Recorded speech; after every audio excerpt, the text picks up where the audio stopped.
Поранешни вработени од Струмички и Диос кои се јавуваат како доверители по основ на тужби за неисплатени плати, се уште не знаат дали и кога ќе ги добијат средствата од стечената маса од овој дрвнопреработувачки комплекс.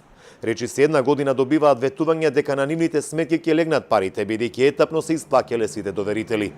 Екс-вработените стравуваат дека за нив нема да има средства како ситни доверители и бараат одговор од судскиот совет, што се случува со нивниот статус, бидејќи објектите од овој комплекс речиси се распродадени. На излезот од Струмица кон Валандово се наоѓаше некогашниот дрвно-преработувачки комплекс Јоска Свешторот, кој пред речиси една деценија замина во стечај.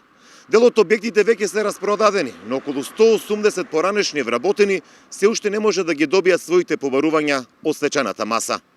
Стечајниот судски совет при Основниот суд Скопје 2 потврдија дека од страна на стечајниот управник имало доставено предлог за втора авансна распределба на средствата од стечајната маса на Диос како должник. Треба да се намират доверителите во висина од 18% од нивните утврдени побарувања. Но на планот за втора авансна распределба приговор има доставено Министерството за финансии. Предметот е во фаза на одлучување по доставен приговор на предлог планот за втора авансна распределба од Министерството за финансии. Судот во најкусможен рок ќе донесе решение по предлогот, откако ќе одлучи по поднесениот приговор и дополнувањата по истиот. Стои во известувањето од Основниот суд Скопје 2. Диос своевремено беше еден од поголемите стопански гиганти во Струмица, каде работеа повеќе од 800 лица. Со процесот на приватизација почнаа проблемите за овој комплекс, кој стави клуч на производството пред 12 години.